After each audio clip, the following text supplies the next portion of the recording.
Dr. C.I. Champ. What's the deal? What's good? So first of all, thank you guys for showing up. Something that's been messing with me is, well, first, for those that don't know, the other day I went and I approached the officer and asked him, please don't shoot any unarmed black men today. Yeah. Simple request. Yeah. Out of not knowing what the fuck else to do. And what that did, the response, the reception that I received on social media, what it did was it opened my eyes up even wider, because some of the, you see the positive responses I get online. Yeah. But I talked to some people, personally, and it let me know that there's a lot of us that don't like our blackness. Ooh, say more. Yeah. Almost to the effect of where I think there's some of us that almost wish we wasn't black. You know what I mean? They would rather concede. Yeah. And so the film that we've all put together, and just since I've met you, I had to kind of question myself. You know what I mean? And I'm still trying to answer that question to myself, but it's becoming more clear. Because like I said earlier, what I did in the moment, if you look at my track record as far as what's available to see, it would seem out of character. Which is not always a bad thing. Right. But in the days following, after I think about my actions and the response and the reception I got from it, I started to realize that it's not that much out of my character, unless I wouldn't have been able to get over that hump. You know what I mean? Because it was a conscious. I didn't like black out and go to this officer. Yeah. And it also wasn't necessarily a plan. It struck me and I did it. And so I say all that to my question I want to pose to the group is, what do we do about the folks in our community that either their actions say they don't want to come along, or they just blatantly come out and say, I'd rather do what the white people do to be safe. And so what do you guys think about that safety notion? Ooh, I'm gonna try not to get into a whole fucking TED talk. What's interesting about identity is that it is socially created. So race, gender identity, the things that we tend to know about who we are, society teaches us about that, right? It's a collaborative effort that teaches us about who it is that we are. Now, the interesting thing about that is you said something about seemed out of character. The thing that causes human beings to show character and also come out of the confines of who we are two things: reward or consequence, right? And so as a human being, when you are socialized into an identity, we're usually taught who we are through identity, through notions of comfort and safety. So what that means is when you have this notion of what it means to be comfortable in your blackness, what it means to be uncomfortable in your blackness, or in your maleness, or in your heterosexualness, or your gayness, whatever. We learn that from other people. And so when you said to me it seemed out of character for you to go up to a cop and say, please don't kill an unarmed black man today, I would say that's actually in your character, right? But the challenge is we often build character in the notion of safety, because acting out of character results in consequence. And what that does is it strikes fear in us. And so in relation to what you said about what does it mean to come along as a black person right now, where racism is at an all-time high for our generation in this country that we've had to witness. Right. You know what I'm saying? And there's a couple of things. There's reward, and what people see is reward, and what people see is consequence. And so people like, I'd rather just go along with white people. Now, when I think about that, it's a number of dimensions that I'm gonna look at a human being. First thing I want to say is, shut the fuck up, right? But then I go, the DEI in me, the diversity, equity, inclusion expert in me says, what does that mean? Like, are you going along because you don't want to die and you know that if you speak out, you just might, and it's not worth it for you to take that risk? Or are you ashamed of the social construction of blackness because it was created out of the face of discrimination and oppression, right? And so when we label blackness, it became a thing that was pride for us. Black pride, black power, Black Panthers, all of those things. And so those things in our community have taught us what it means to be proud and to be black. But think about the idea of building power in blackness came because of oppression that black people face or our African ancestors face. And so I don't want to go too much because I want to hear other voices at the table, but I definitely think that there's this idea of what does it mean to be comfortable? What does it mean to be uncomfortable? What does it mean to be safe? What does it mean to be unsafe? And what does it mean to be a sellout? Because we also need to have that conversation. Because there's some people who would just rather not claim blackness because of certain social conditioning. And so we have to think about all of those things as I think about all of those things as you ask that question. And I mean, and so I think another topic that's, again, just grinding my gears right now is, and you know, I congregate with the black community, so that's where this is coming from. And that is the argument of social injustice that we see on TV and, you know, in the media, and then the argument of, well, what about black on black crime? What about you guys? Well, how come we kill ourselves? How come we this? How come we that? And I don't have the answers for that argument. But I do think, just to butt in here, just on that specifically, like, it's your environment. Like, if you go to a white neighborhood, most of the crimes is going to be people that are white. That's right. So it'd be the same thing. It's all relative to whatever area you are. It's just how you're going to perceive it. Right. I know you were about to say something right now. No, please. I love what you said. That's really what I was thinking about with that. I was going to say with that, it's almost as if it's it's okay for us to do it because y'all do it to each other too. Yes, we can kill y'all too. Right, we can kill y'all. Y'all kill each other all the time. So it's okay for us to do it too. And that's totally not the thing. But the case is, it's like, yes, we have our own issues within the black community. We also have issues outside of our race being discriminated on, and it goes back hundreds of years. Yeah. And the thing is we're dealing with the racism that's happening to us and the discrimination that's happening on the outside, but we also have some internal stuff that we have to work on as well. But when it comes to us defending ourselves up against people that are outside of our race, it's as if your home family, what you do in your house, like what happens in your house stays in your house. When you go outside, you might be fighting with your brother or your sister, but when you go out there, you're not letting nobody come up against them. You're going to defend them. So it's that same dynamic where, yes, we have these issues to deal with. We're not negating that we don't have our own, but we're fighting against all of it. Yeah. And each other.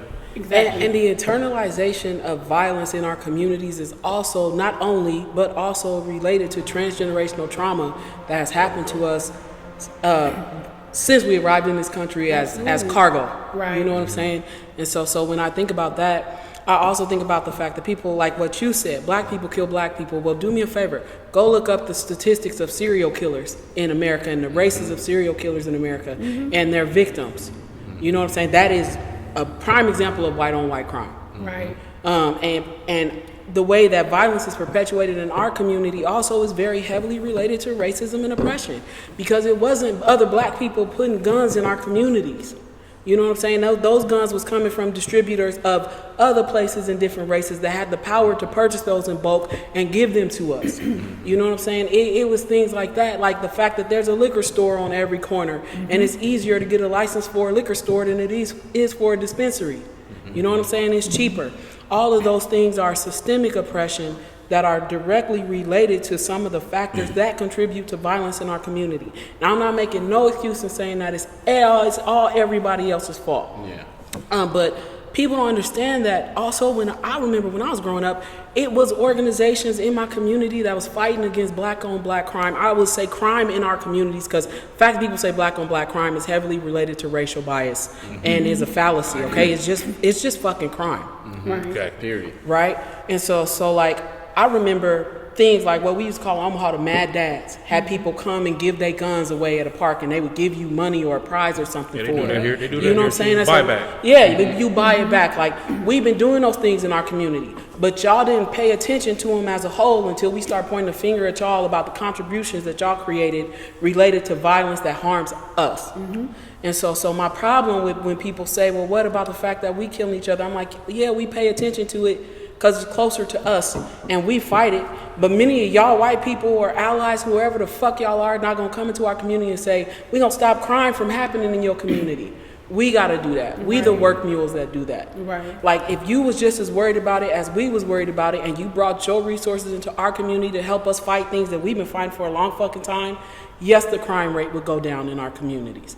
But we don't always have access to be able to take care of those resources like you think that we should, especially when we just trying to fucking survive every day. Right. Yeah. Because that's what I hear all the time. Like, there's always, you know, to be specific, it's always white people saying, well, if you guys just do this and do this, well, it's not that easy because Right. y'all have different sets of resources. Right. Like just to the fact that, let's say one social issue we have, like individually, everyone's going through their stuff in their home. But socially, once you come outside that, everybody has to come together. Well, we got a problem already just coming together because everybody has a different view. Everybody's thinking a different way. Everybody has their own mind. And I think that it's just, you know, the ego of us, Yeah. but also us being scared that says, okay, we can't come together because what if what you do puts me in danger? Yeah. Or puts myself in danger. Facts. So now people don't want to do anything. Right. Yeah. So now nobody gets anywhere, or very few people get somewhere and get some type of progress or what seems like progress, but it doesn't help everybody. Right. Just my opinion. Yeah, and it's like avoiding that. If you just stay in your space and do what everybody else says that you do, then you're safe, you're alive, your family's there, you're fine. But staying in that space also keeps you from having to unpack the emotional baggage that comes with just being black. Yeah. When it comes to fighting for more. Yes. Because it's like this part of staying in your space, staying safe, that's also keeping this glass ceiling on you. It's Yeah. like you can only achieve so much, gain so much wealth, have so much power, have so much influence.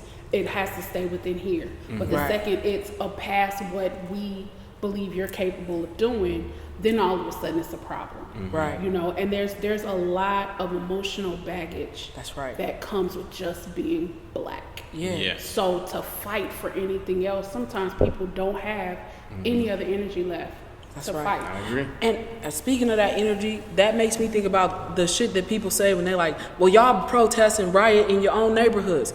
Let me be clear. A protest is the language of people who have limited resources. It's always been the language of people in poverty. Poverty is heavily correlated to blackness in our country, right? But let's be clear that a riot is the result of the language not being heard often. So when people start tearing shit up, they thinking like, we've given you everything we got. How else do we get your attention? We go vote, we put people in office, y'all still don't pass bills in our favor. How else do we get your attention? Exactly. You know what I'm saying? Besides you going and bringing your media team to make us look like animals instead of listening to us. So it's like, if you really want to help us stop that shit, you gotta pour sustainable resources into our community. You can't come do a workshop or one day, or come do a food giveaway for one day. We need that kind of shit every day until it becomes a balance where nobody in our communities are starving any longer. Absolutely. I'm so hurt. Like, I am. My feelings to the core is hurt because we live in a time where we are losing black leaders of our generation at the hands of things like, for example, recently with Chadwick Boseman. Like he had money, he had these things, and he had medical care. He's diagnosed with cancer. He died. And it surprised all of us because we had no fucking idea. The things that I thought about are what kind of biases could have been in the medical field that prevented him from getting the right care in time, because they diagnosed his cancer at stage 3. My mother had cancer. They diagnosed her at stage 4. She had been in and out the doctor. Y'all mean tell me y'all couldn't find no symptoms that she was dying? You know what I'm saying? So that shit made me think about that. And then about the fact that he made 5 or so movies while he was sick. How many of y'all have gone to work when you sick because you know your family need that money? Right. You know what I'm saying? Or the notion of, if I don't, they're gonna replace my black ass. Yeah, I mean, and they are quicker to make us feel replaceable than they are other people in a workplace. You know what I'm saying? It's that devaluing, and that is systemic racism. Yeah. And I think another problem too is, if you don't get the word systemic right, what'll happen is even allies, what they'll do is they'll attack the top 2 layers without getting into the roots. You know what I'm saying? That's And right. Root cause. They'll trim the leaves off. Yeah. You know what I'm saying? Off the branches. Yeah. And then just let the same fucked up leaves grow again. And a lot of that promotes that, or is promoted by, what was the word that you used? The interest conversion. Interest convergence, And then, yes. and what, lines up with what they want, what they, what their needs are. They're gonna use you from the top 2 layers because That's right. it's gonna help them. They're gonna benefit from it. Right. And people like, nobody does something that doesn't benefit them. Well, you ain't never lived in our communities. You know what I'm saying? And seen some of the shit that we do every day for the broader community. When people say it takes a village, we ain't just talking about raising a child. Right. You know what I'm saying? We talking about making an anti-racist world, an anti-sexist world. It takes a community, and there has to be every level of power in that community, at the highest level and at the lowest level, and people doing the work in order to reach equality. And people like, oh, well, y'all don't know how to do that. Or even you hear other black people say, y'all don't know how to do that in your communities. Yes, we do. You know what I'm saying? But it's like, we don't always have the resources to build a sustainable system. And when I say resources, I'm not just talking about funding. I'm talking about access to politicians who could truly help us. Or worthy politicians in office who actually want to fucking help us. Because y'all will run on a campaign of helping us, like what Donald Trump say, the blacks, I'm your last hope, the blacks. Like, are you fucking kidding me? Yeah. But and there was some black people who voted for him. Yeah. And many of them, I think there are some that do and don't understand systemic discrimination, and some that care and some that could care less about us. You know, and it's like, during a political race, it's really hard to tell the difference. It really is. Right? Because everybody preaching the same shit. And if you know anything about us, trust in our community for other people outside of it is very hard to come by, and sometimes even within our community. And you got to understand, what do y'all think impacts a person's ability to trust someone? Previous experience. You know what I'm saying? So most of our previous experiences have been negative. If you walk your white ass into our community and you say, I just want to help, we looking at you like, yeah, we heard Donald Trump say the same thing. Yeah. Why are you so different? Right. And you can talk us to death, but we don't care about you talking to us. We need you to show us. Man.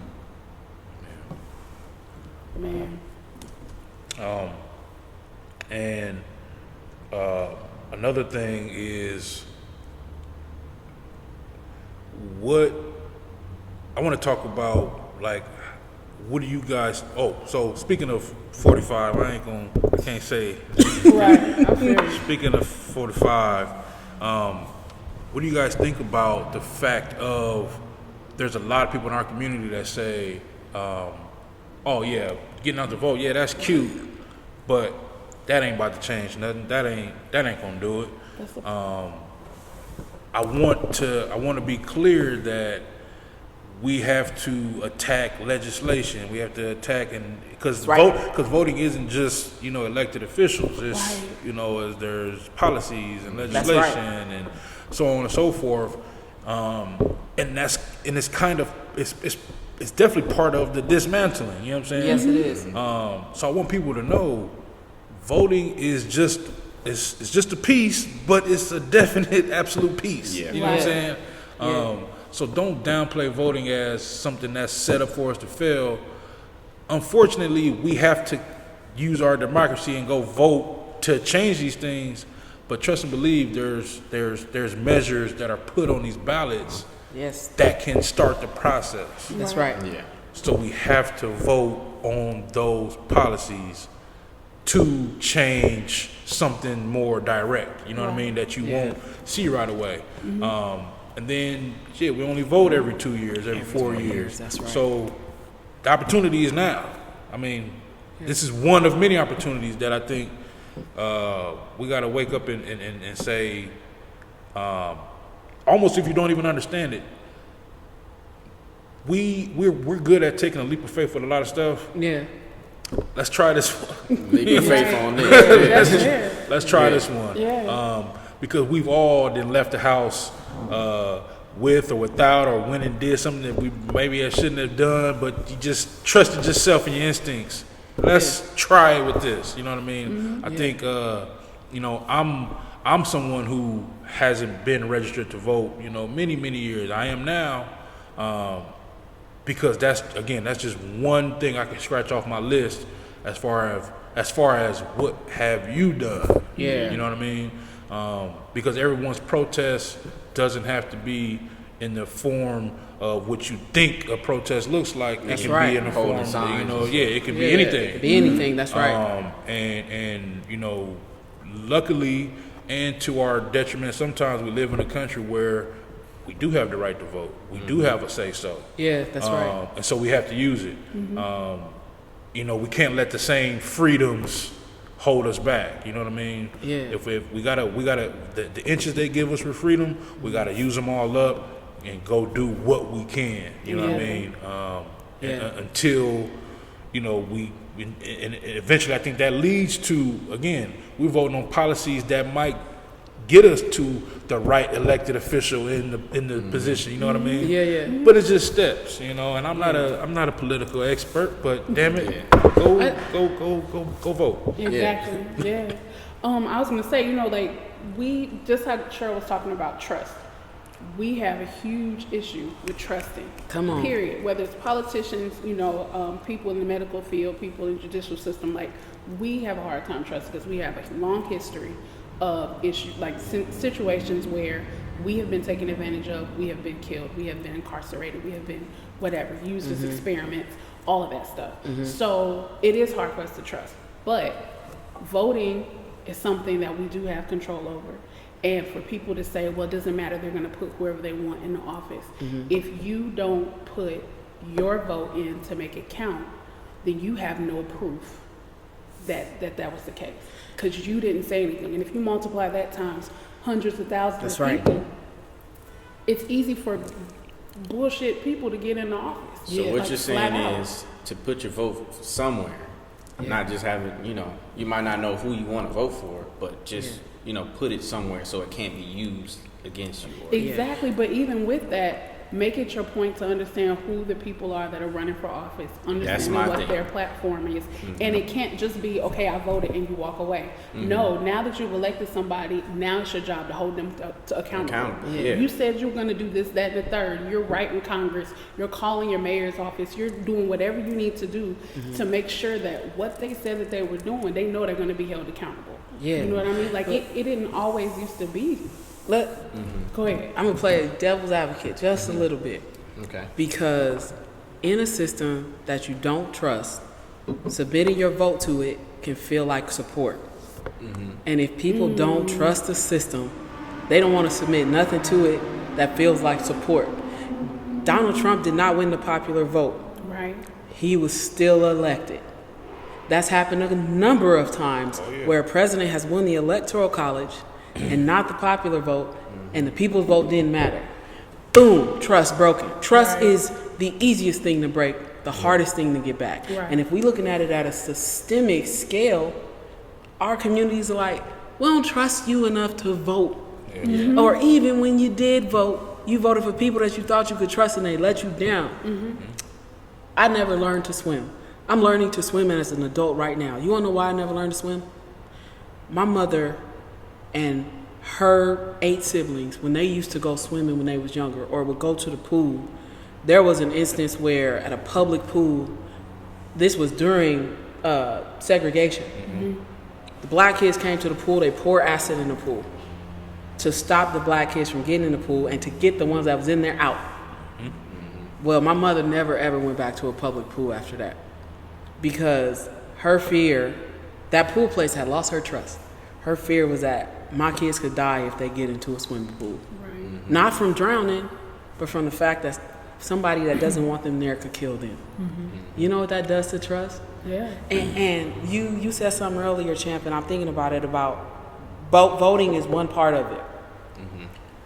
A car is a system. A car is a collaboration of multiple systems within that car that make it work. Mm-hmm. That's how we have to approach racism because, for example, if your stereo system goes out, something in your car doesn't work. Mm-hmm. If your battery goes out, your car don't turn on. If your engine don't turn on, your car don't turn on. Mm-hmm. The engine within itself is built from a system, but it's still part of an integral system that makes your car operate. That's how racism is. So we looking at politics, racism in politics. Perhaps that is the engine of racism in our country. Then you're looking at racism in the workplace. Then you're looking at racism in our neighborhoods. It's like the engine, the transmission, the radiator. Mm-hmm. We gotta dismantle and take apart each one of those systems if we want to dismantle racism. Mm-hmm. So people are like, well, what's the solution? I'm like, first of all, it's plural. It's solutions. Yeah. And we all need to be working on each integral part of it. Mm-hmm. You know what I'm saying? It's not that simple. Right. And so kind of circling back to police, and you know, that's one of those industries where there's so many trade secrets, you know, that we'll never know. Like, for instance, unless you're an officer, you don't know what the fuck they're looking at on that computer in the car. Exactly. Unless you're an officer. You know what I'm saying? You would never know that. So I wonder if there's a situation to where we can fight for, and I don't know who said it, but there was a lady on TV and she said, you know, it's odd that, you know, police can pull up behind you or watch you down the street and they can type something and your whole thing will pull up. Your rap sheet, yep. How come I don't know about you? How come I don't know about the officer's history? How come I don't know how many times has he or she been accused of what's their rap sheet? You know what I'm saying?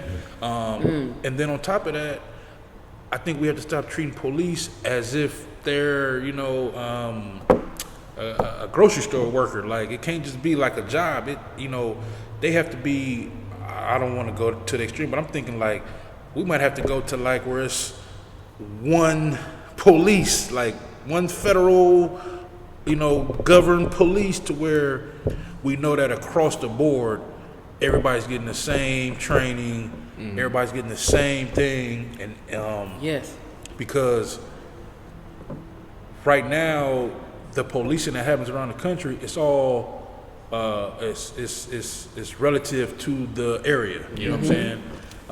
Because there's a lot of communities where cops treat everybody probably just okay. Yeah. But we need that everywhere. You know what I'm saying? What's the difference? And so I think it needs to be more transparent. I think that's what I'm saying. It just needs to be more transparent with the police. And I think that we should have some say-so, you know what I mean? Because this isn't, you know, we're not talking about people that work for, like, you know, General Mills or, you know, Coca-Cola. Right. These are people that are walking the streets with firearms. Yeah. You know what I'm saying? And the right to kill. Yeah, so why can't we have a say-so? Okay, if this guy has 20 offenses, well, how do we weed them out after the fact? You know what I'm saying? Yeah, that's right. And usually they don't get weeded out until crisis happens. something happens. Exactly. You know what I mean? Right. But there's always signs. You know what I'm saying? Not always, but a lot of times there's signs that I think that if we had more say-so, and of course it's not, okay, let's just get rid of all the officers, but let's start finding these weak cowards before they shoot somebody or choke a nigga out or, you know, anything that's excessive. There has to be a way. There has to be a way. I don't know what that way is, but I think there's a way, and I think it has to be something to where it's just, again, just the same way we vote for a mayor, we vote for Congress, we vote for this, you know, post office, they're federal employees. Yeah.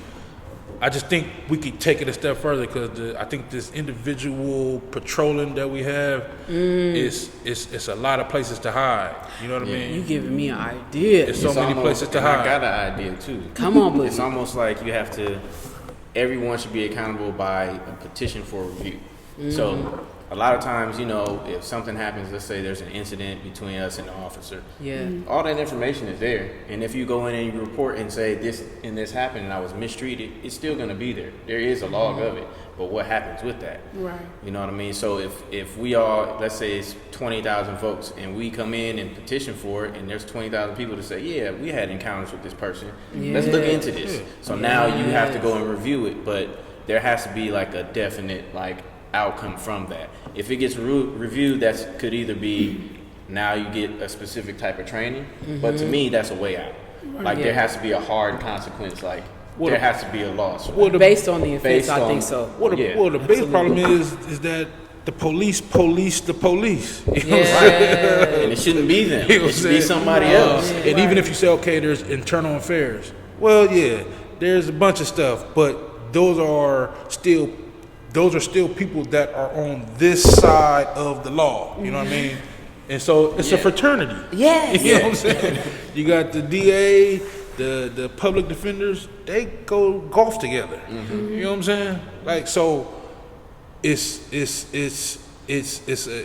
I don't even know what bias it is, if it's not all of them. You know what I'm saying? Shit. Come on. That's right. So that's where I think we get left out on someone who has control in the now. Yeah. We have control over people that make differences, you know, on the future and on this and on policy change and, you know, this and that. Officers, they make decisions and can turn a situation from 0 to 100 in 30 seconds, 10 seconds. Yeah. That's right. You know what I'm saying? Yeah. Immediately they can blow it up and immediately, but again, we treat them like, you know, it's a Chick-fil-A employee. It's just an employee. Yeah. I have an idea. Hear me out, because I'm working through it as I'm talking. What if We good? Yeah, we good. All right. What if districts elected officials that did checks and balances for police officers, and I mean like districts, like, so you know it's districts in every neighborhood, et cetera, community, and we elected officials to advise and monitor police records on a daily basis, and that's their job. You know what I'm saying? So you have like this community advocate for every district, and then those representatives from every district come together on a regular basis and review complaints against officers. And when officers receive certain complaints, even if they're minimal, this officer came into my house, did this, whatever, it could be connected to internal affairs, whatnot, but that committee is running that investigation and it's continuous. And every time an officer gets a tick, there's a public registry we can go into and look it up. Or you can sign up for notifications on that registry that says, here's what happened in the community and this officer, you know what I'm saying? And people are like, well, that puts officers in danger. Well, then do your fucking job. It's like a sex offender registry for police officers. You know what I'm saying? This officer is in your neighborhood this week, and this is all the offenses that they have. You could also take that data, you can run an assessment, and you can create trainings and things like police officers. Because, for example, if a police officer uses force in a way that, you know, there's different levels of how that's used. If a police officer is new to the force or whatever, makes a stupid mistake, should they be kicked off the force for that? No. Should they deserve training? Yes. If they do it again, may their asses be gone? Maybe. You know what I'm saying? But it's just more of a system of checks and balances for police offenses in every district, in every city, in every state. Right. You know what I'm saying? You pay those people. If you want to defund the police department, take the funding and create those kind of positions. Exactly. Yeah. And I think that would definitely make a big difference with that, because it seems like a lot of what's been happening, most of the time the officers get away with it. Right. You know, sometimes stuff gets scooted under the rug. God knows how many cases we never heard of because they just made it go away. You know, and like even the situation with Breonna Taylor, it lasted that long before we even found out about it. You know what I mean? And then there still hasn't been like arrestment. Have they been arrested since then? No. See, and then it's like if we stop talking about it, eventually it'll get pushed under the rug too. They're just waiting for something else to take over and take our attention off of it. And if we don't fight for that, then we just won't get it. And it's like, no, that should be standard. Like people should get that, because God knows if that was a white woman it would be a totally different story. Yeah. It just hands out would be a different story. Yeah. I agree.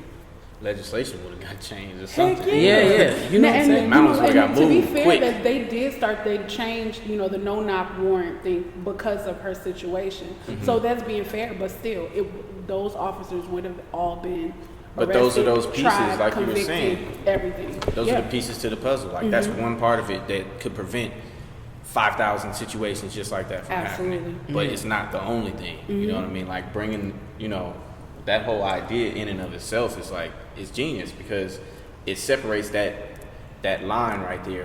It keeps those two sides in check and balance with each other instead of having one side that's divided into two and now they're checking and balancing each other and there's no progress. These people are all left out on this side. Yeah. Right. Yeah. So it's important that person or those people have to be of the community and for the community. You can't just be anybody. And best believe the people that are doing those reviews now, because of the way this country's been set up, I had a public defender. He wasn't a public defender. He was a guy that was he provided free what's the word? Consultation. Services. You know what I'm saying? Like defense consultation for certain things. And all you do is sign up, and you can go to his office and he'll talk to you.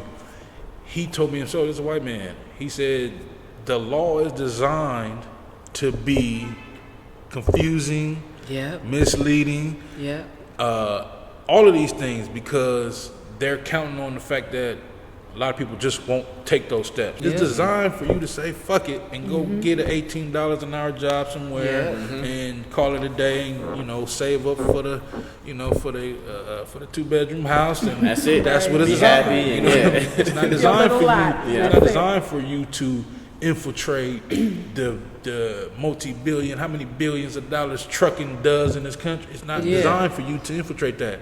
They want whoever's already been there for the last 150 years to just pass it on to their people, and it just the circle continues. They don't want nobody else, especially your black ass, to jump in that and take any of that money, any of that funding, any of the power. Any of that. You know what I mean? So we just can't be scared. You know what I mean? We can't be scared. And we gotta read, you gotta do the work, cause they're not gonna give a shit. You gotta do the work, you gotta pick a book, there's websites, you gotta do something. And I don't wanna attack anybody specifically, but it's if you gon' we got screens everywhere. Put some real information on them screens. Facts. You know what I'm saying? It's screens on, you look up and somebody have 3 screens, a phone, a laptop, a TV. Put something real on them screens. Learn something. You need. You know what I'm saying? Because although it's designed a certain way, there's still some wiggle room in there. And we can't be scared, and we gotta put our gloves on. I mean, it's just that simple. And we need to be teaching students about laws and shit in school. Like some of this curriculum we just don't need. Okay, Shakespeare was great. Get him the fuck out of there. You know what I'm saying? Do a law on do classes every year that on politics and law and laws that impact your community. You know what I'm saying? Relevant. Stop teaching students to a test that's culturally biased and make a test that's culturally unbiased. That's culturally inclusive of what's actually happening in their communities or helps them understand their aspirations and how to get there. I talked to a friend yesterday who posted on Facebook that they was giving up their job. They was giving up their business because it was just too hard. When you said that, I was like, damn. And I literally was like, look, what you need? And they're like, I don't understand taxes, I don't understand this, I don't understand that. I said, I got a CPA that'll work with you and give you a discount and help you understand those things. Can I connect you to him? Give it a month. And you know what I'm saying? And he was like, yeah, connect me to him, I'll talk to him. And sure enough, I connected him to him. Because I was just like, hopelessness is very prevalent in our communities because of the result of no results. And so it's hard when you feel that way and you just want to be safe, you don't want to die, you don't want to do these things, you like, what do I need to do to just feel a little bit of hope? Maybe it's going and getting that $15 an hour job. Well, you know what makes me hopeless or feel hopelessness is when I run into or come across those in our community that I don't know if they're ready to link arms. You know what I mean? And I know it's gonna take. You know, when we talk about numbers, well, we probably less than 10% of the population at this point. 13%. Okay, 13. Excuse me. Yeah, we 13%. But in contrast that to everyone else, I mean, well, white people are probably 70 something, 72, 73. Yeah. You know what I mean? So it's gonna take every bit of that 13%. Yeah. You know what I mean? That's right. And so when I see those in our community that are reluctant or wave it off and say, well, I'm gonna just make sure I get mines. Yep. That's where I feel hopelessness. Yeah. You know what I'm saying? It's the ones that say, look, I'm gonna make sure my family good, which you should, because that's just the normal fucking right thing to do. Right. You shouldn't have to say you're gonna make sure your family good. That's the general. basis. Yeah. That's, you know what I mean? Of course you should do that. But what else you gonna do?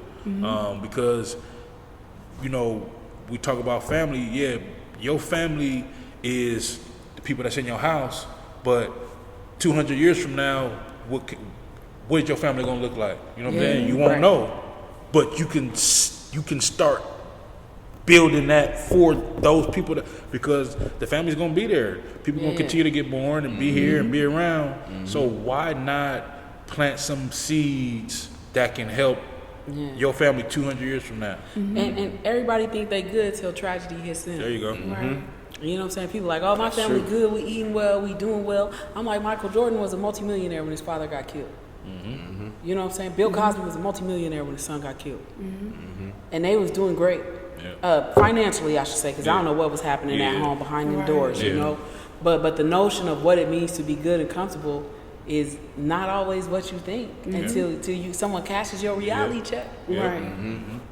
Yeah. And 2020 has been the ultimate reality check. It has. Like it really has. But even going back to something y'all said earlier, in terms of putting more information in front of your face and learning some stuff, there's even adults that feel like, oh, well, I never learned this. And it was because of XYZ. I didn't come from, a well-to-do family or blah, blah. And the thing is now you're an adult and you have access to Google. You have access to, whether it's podcasts or documentaries or whatever. Like there are questions you can ask. There are resources that are out there that you can reach out to right now and change that. If you don't know something, you can look it up. You can find out. Exactly. And even if you don't know what you don't know, there are people that are actually already at a level where you want to be, and they're accessible. All you have to do is reach out and ask. Like those things are out there, and it's not, everything isn't just going to fall on our laps. We definitely have to reach for it. I don't think everybody wants the easy stuff. Yeah. There's some people, they want to work hard for their stuff. They want to put in the hours. There are some people who feel like everything should be handed to them. They feel like this has been owed to me. I've done this, it's mine. I'm owed that. And if you feel that way, that's a valid point too. Yeah. But everything isn't going to come to you. So it's out there for us to get. We can no longer hold on to those excuses that this is where my background was. So because of that, I can't do this. Yeah, it's the same story you just said with the public pool. You know what I'm saying? You could have taken what your mom's, feeling about it was. You could have harbored that, and you could have passed it on to the next person to, whatever have you. Instead, it was, you know what? First, let me find out for myself, and two, let me go find a pool. Yeah, you know what I'm saying? Yeah. We gotta go find the pool Yeah. and start fucking kicking. That's right. And but you take it a step at a time. That's right. It's just a step, and it doesn't negate where you came from. Yeah. You're just like, I'm not gonna allow those limitations that were on me there to limit where I can go now. Yeah. That's the knowledge is power. Knowing what is possible shouldn't hold you back. You know what I'm saying? Knowing that, okay, just somebody could come by and throw some acid in this pool, that can't stop you from getting in. Yeah. But you got to use that as, okay, at least I know it's a possibility versus the person who just go, cannonball and dump. Because when you go where you appreciate it. You know what I'm saying? And knowledge is an interesting concept because it's true. To have knowledge can put you in a position of power, but to apply knowledge is what gives you power. And so, like, you know, people say knowledge is knowing, wisdom is acting with and knowing. Yeah. You know what I'm saying? So it's like we and I agree with you too that the knowledge is out there. It's accessible to us, but how many of us gonna go look it up? Yeah. Or learn the how to know where to look to find it? Yeah. You know, because once you do, then you can apply it. That's why mindset matters so much. And if the greatest tool the oppressor has is the mind of the oppressed, you know, and so when you can tap into that and you understand what that means, that's your first step. And you also need to understand, black people, grant yourself some fucking grace. You gonna mess up. Yep. And then, so, you know, switching subjects a little bit. So, you know, obviously I wouldn't consider myself in entertainment. But we're in broadcasting media, that whole thing. You know what I'm saying? I'm not in the entertainment industry. But you know what I'm saying? But you know what I have, and I could be wrong, but what I have yet to see, at least on a grand scale, is we just saw it a few days ago, our black sports leagues. They're not black sports league. They're not owned by black people. But we compromised. We comprise the whole makeup of these leagues. And so we took something and we used it to leverage, you know, some responses that we were looking for. That's right. What I want to see is our black creators do the same thing. Yes. Snatch an episode off TV. Snatch an episode off. Snatch your movie off of, you know, whatever it may be, something that is out of the norm of what they think that they paying you for that you would never do. Gotta change the narrative. Like, we can't let that control them. We all gotta do something that's out of character. Out of character. You know, like, Or perceived to be out of character. Yeah, they're like, is your character. This is not who you are. I'm like, no, this is not who you wanted me to be. You know what I'm saying? This is not who you told me I could be. And I'm talking about something as simple as, let's just say, you know, there might be you know, there's black shows all over TV. Let's just say if a show came on and it's still gonna come on at a scheduled time, it's just a black screen for 30 minutes. Yeah. Right? You know what I mean? Picture a cat kneeling on their asses for Yeah. 30 minutes. That's it. You know what I mean? I think because what happens over and over again is we do some shit and then it loses steam, and then the steam, you know, evaporates, and then, you know, we gotta start over. We gotta turn the stove on, boil some more water, and then we just keep doing that same process. And I hate using analogies, but actually I love using analogies. Yeah. We keep doing that. That pan is about to. That pan has been through it. You know what I mean? I got some of those. You know what I'm saying? Yeah. That pan has been through it, but we all know, because we all got that pan at the house. It still works. Yeah. You know what I'm saying? We have to make sure that we just gotta maximize, optimize. You can't make advocacy and allyship trendy. Right. You know what I'm saying? And people think, I mean, even with some of the generations now, I hear that police siren, I get nervous, y'all. Oh yeah. I'm like, what done happened now? Even as we sitting here in Malibu, you know. But side note, I digress. You know, some of the trends I see with younger generations are everybody looking for the next thing to protest. And you know, it's like, how about we wait till change happens before we just jump on the next thing? And there's things that will happen, and everybody has a right to advocate for all of that shit. That's another thing. We think that, we can only advocate for this right now. But if something else happens to somebody else, we'll deal with that later. No, because often it's the same systems that oppress us all. And if we all fight in that system, then it works better. Like, for example, John Leguizamo. Do y'all remember just recently when he talked about the fact that, was it the Oscars? They're like, it's great, but what about Latinos? Like, black people getting nominated and things for Emmys or whatever, but what about Latinos? And then another Latinx woman came on and said something in relation to that, and Black Twitter was on it. They're like, well, wait a second, we ain't your work mule. Yeah. Right, and to me, I went on there, I'm like, it's no but what about, it's and what about.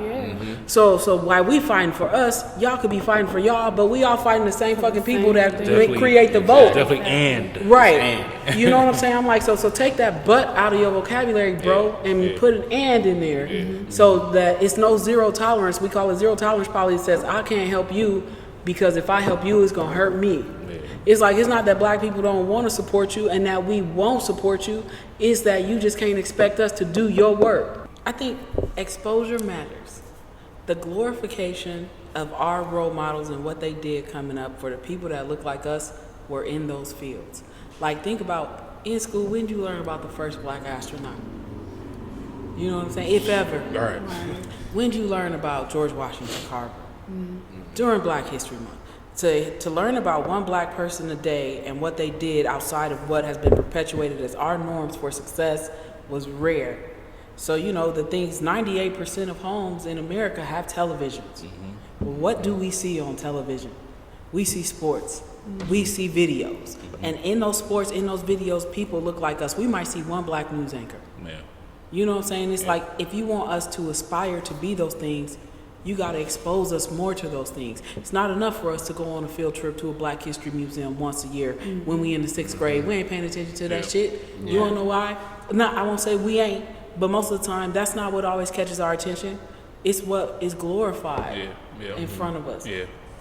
And then also to that, I mean, so you take someone, when you said news anchor, I was thinking like, man, we got any black weatherman? It's one. Only one. That we see. That I've ever seen. You know what I'm saying? I'm sure, you know, in the heavier black populated communities, you know, there's everybody black, you know what I'm saying? But I'm talking about national, you know, Al Roker, he's national. You're going to see him everywhere in the country. But the problem is, we don't know Al Roker's story. We don't know what he did to get there. It's just, it's kind of what you said in the film about, you know, we look at the Obamas. Yeah, that's amazing that someone was able to ascend that high.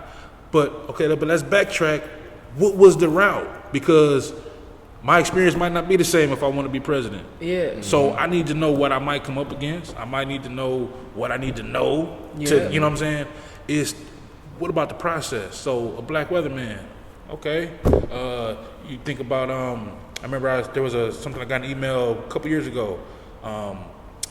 They was trying to have more diversity in the air traffic controllers. Yep, you know what I'm saying? I remember that. Like, we don't think about that. Yeah. That's a very lucrative job, and you can go there and you work for 48 years and retire with a pension and go to Florida, you know? That's right. And be good. Yeah. But we're not thinking about that. That's right. You know what I'm saying? Why not? That's right. Plumbers get paid. Yeah. You know what I'm saying? Why we don't teach our children about those things? Because those positions are not glorified, even though the world can't operate without them. You know, but we don't teach our children to grow up and be that. It's the first thing you see in a young boy's hand when he can walk a ball. You know what I'm saying? We buying our kids hoops, and it's okay. We could teach them to be active. Yeah. But we need to do and. They can aspire to be in the NBA, the NFL, etc. Yeah. But as you're teaching them about that, teach them about other aspirations. You know, that where we not the majority and still a minority. And it's just, it make me think about the fact that, like, we do that. And it's not that it's a bad thing. It just shouldn't be the only thing. Yeah. Right. And especially when you think about the funnel of being a professional athlete. I see the stats all the time. You start with 200,000, 500,000 kids playing this. End up to 5. It's .00001. It's 12 niggas. It's 12 niggas that play for the Lakers. Okay, right. It's 12. 12. You know what I'm saying? So, and they said let's just say they make good money. We don't know if they live great. Yeah, they make good money. So what are we trying to live great or you want to make money? You probably want to do both. Yes. And it may not be the NBA. Yeah. And what that does is it perpetuates this mindset that that's the only thing we're good at. Yeah. Not one-dimensional. Yeah, we not. You could be great at math, you could be a doctor and still be great at football. You know what I'm saying? But we don't teach our children that. It's like we teach people find a passion. And stick to that passion. What if I told you could have 10 passions? And you could be great at all of them? You know, people like, no, you need to stay focused and just be great at that one thing. No, you don't. You can be, and if you are, great. But if you're not happy in that, people get into like positions of entertainers and athletes, and they be extremely unhappy. Yeah. Because that's the one thing they've always been told to stick to. But they like, oh, I love to draw. I love to sing.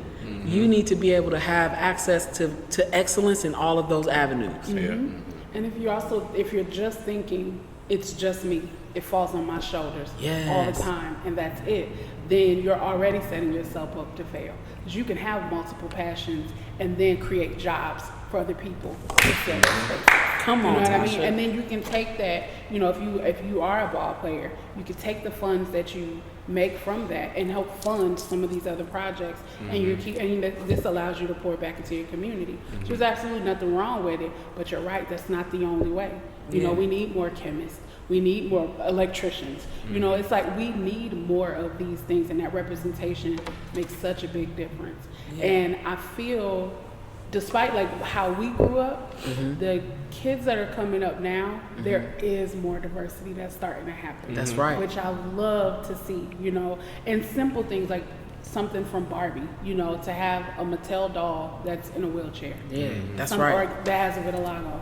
You know what I mean? Like, did I say that right? Yeah. Okay, I'm gonna make sure. You know what I mean? It's like that stuff matters. There's a lot more books about it. There are more people talking about it, and it's great. And it's like we just have to keep that momentum spreading. Yeah. But just because that wasn't our experience doesn't mean we have to close our kids off from that. And the ones that come after that. Yeah. So we're helping to move what we're trying to make happen. We're able to move it forward. Yeah. You know what I mean? But it's continual.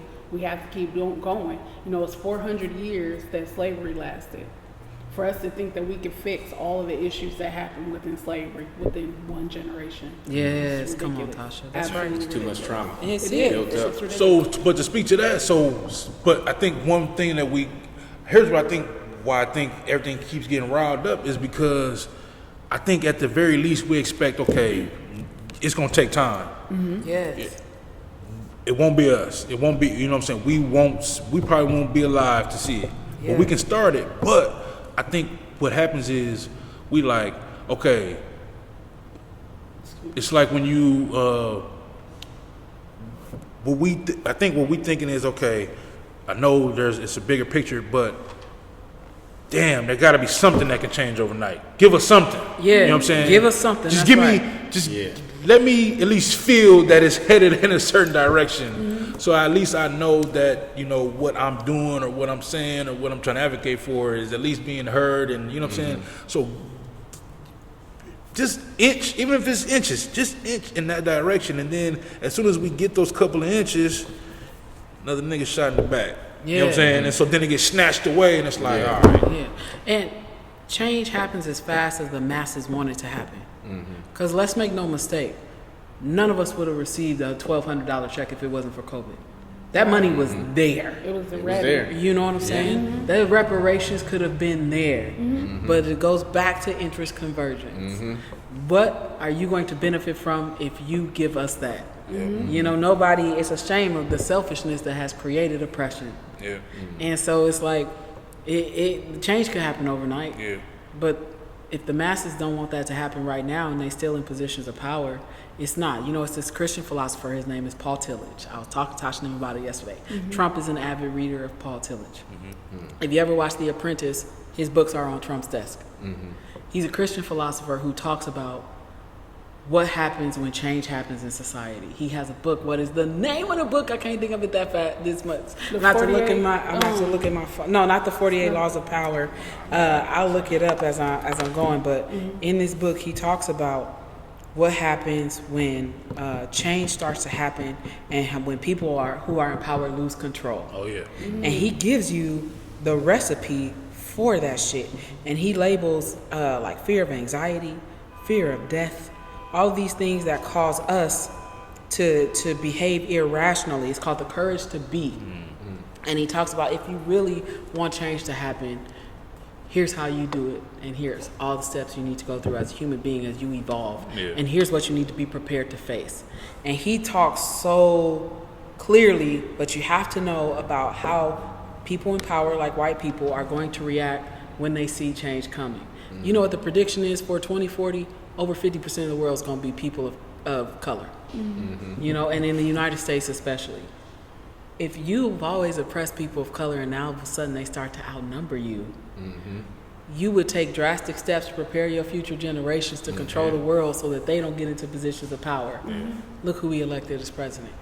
If you think the masses don't control that shit, you know, so it's like now that the paradigm is starting to shift, so is people's behaviors. Irrationality is at an all-time high. And it's not going to slow down until change really, really starts to happen. And unfortunately, there's not enough of us in power to make it happen overnight yet. Or let me take that back. That's not what I mean. Who understand how to use our power to make it happen overnight. Because there's enough of us to do that. But we have to collectively work to do that because we're so outnumbered when it comes to resources and access to power. But I think, so what I would say, I mean, I think, again, not shooting unarmed black men could be a start. Like that can happen. That's an expression, you know. That can be.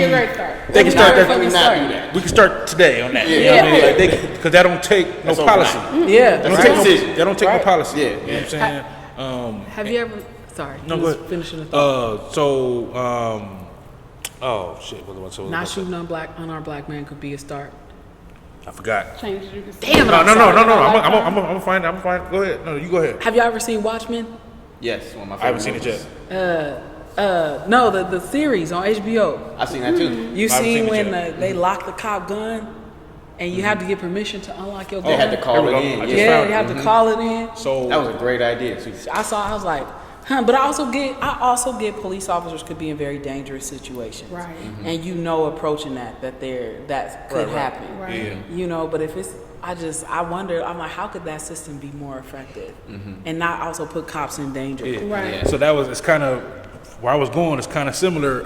So after the NBA protest, there was a white guy on ESPN radio. I don't know, one of them, and he was saying, you know, in this climate, if I was an officer, he said, I would just randomly on the calendar, I would throw some colors on the calendar, and whatever days those colors landed, I'm gonna leave my gun at home.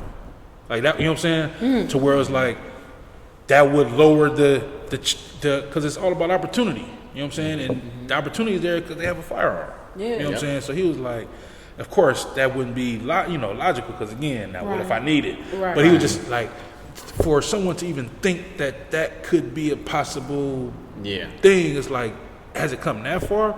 You guys just ain't got no fucking control. Yeah. You know what I'm saying? To where you would, to his suggestion is, I would just leave my gun at home every now and then. Yeah, because think about if trauma could be transgenerational, could privilege?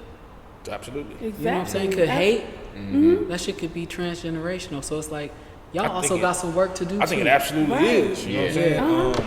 And there was a piece in the film that I put to the side because I didn't know where it fit. But after what happened to what's his name? Jacob Blake. I know I had to put it back in there for sure. I had to find a place for it, and it was white people have to start having that conversation with their kids of do not kill black people. Yeah. Don't kill them.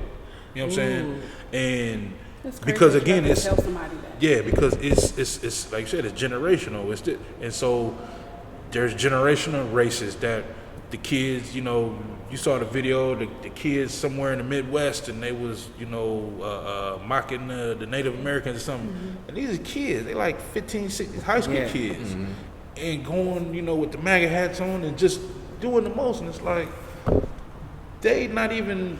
They still peeing on themselves a little bit. They understand what they doing. They just doing it because, that's what's at the house, or that's what they uncle, that's what they grandpa, that's what, you know what I mean? It's this generational thing. The dude that just shot the two people in Wisconsin, he was 13, 14 talking about, Blue Lives Matter, so it's like. His mama drove him. That was all premeditated. It was two generations in that car. Right. So, and both of them thought that was going to be a good idea. A good idea. Yeah. You took your son with an AR. 30 miles. 30 miles, you know, and then drove him home. Yeah. Like nothing happened. What was the conversation like there and back? Right. If you don't think it was some hate laced in that conversation, you out your what rabbit was ass that mind. No, well, that's Right. the thing. That's what people got to realize, and I'm glad. I think we understand it here. Is that situation almost trumps everything because of look at the privilege you saw. I told Boogie I could have a gun tied to a 10-foot rope and be dragging it behind me, and I wouldn't be able to walk past after a shooting. Yeah. Right. You know what I'm saying? There's a shooting just happened. Let alone somebody ask you, is somebody hurt over there? Right. And not look at you with the gun. Right. You can't be a child in the park with a plate gun Right. and survive. Rest in peace, Tamir Rice. Yeah. Right. Yeah. You know what I'm saying? Absolutely. And to go back to your point too, talking about how, you know, that commentator said, oh, pick some days where I leave my gun at home. If you have to do that to Come on, control who you shoot, Yeah. there's a deeper problem. Yeah. Because I don't believe that cops don't know how to not kill people. Yeah, some of them. Some of them don't know how to not automatically see black skin as a weapon. Right. Yeah. And automatically feel threatened the second they see you.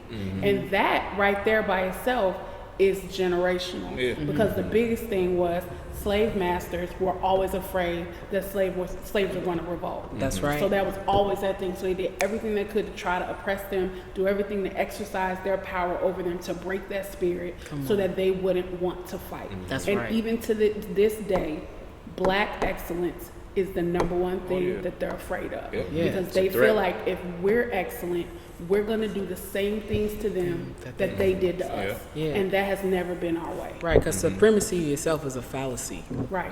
To think that you are supreme over someone because of an identity is completely fictitious. And how do you keep a fallacy going? You make other people believe it. You know, the greatest lie ever told is the greatest lie ever told because it's always being repeated. That's what makes it more believable. Right.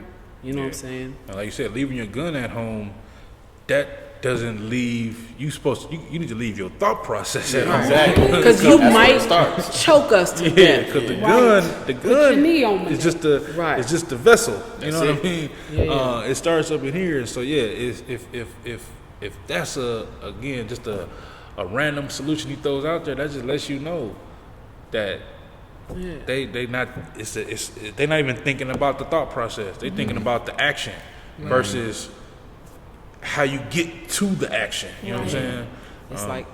It's like you wish you could hypnotize them. Yeah. You know what I'm saying? Like, Well, why we even need to do that? They know how to do that. Yeah. We're regular white people that kill. They're going to schools, killing kids. Going to to a church, kill people. And these people walk away alive. and white people have been raised to be more sensitized to white people. It's like we create more sympathy for people who share commonalities that we have as human beings. But what that also does is it helps us to remove blind spots. Now with white people and supremacy, that is an automatic blind spot. You don't want to see nothing else because it's also a choice because you choose to be that. Right. You know, and for those who are like, I don't know what happened, I couldn't control myself. I'm like, that's in you because it's been passed down to you. You have to deprogram yourself. You have to unlearn what the beliefs are, conscious and unconscious. And people are like, unconscious bias don't exist. Yes, it does. Oh, yeah. You know what I'm saying? It's a polarity. If it's conscious bias and unconscious bias. And so you like, you know, you like, what day should I leave my gun at home? No, you should have a calendar, and every day on that fucking calendar it should tell you to be anti-racist. You know what I'm saying? It should say every day on that calendar, don't kill an unarmed black man or don't kill an innocent black person today. That's what you need to see before you leave the door. It's like, you know, for me, for an example, growing up, self-esteem was an issue for me because I was always big and I'm dark. You know what I'm saying? And so in order for me to truly start to love myself, and you made me think of this because you printed out that tweet that I wrote about telling myself I love myself. I had to put affirmations and shit like that on my mirror in my bathroom, so when I woke up every day, I said it. You know what I'm saying? I had to remember the little shit to be grateful for. When I wake up every day, I have to say it 5 times. Little shit I'm grateful for. Breathing good quality of air. It's like, that's how you start to deprogram and unlearn shit, is you need it to be in front of you repetitively. So you put it on your calendar, you put it in your cop car, you put it in a headset when you riding and you listening to music. That's your fucking job. Yeah. And it's not that hard to do. You just need to invest the time to do it. Well, that's what I did the other day. I was that officer who was sitting outside the Best Buy. I was his walking, talking, posted in his squad car. You know what I'm saying? At least that's what it. For me, that's what it felt like. And yeah, he's just one of many. But again, all I can do is hope and think that if the next time he contacts a black man, He might think of what you said. he might think what I said. Yeah.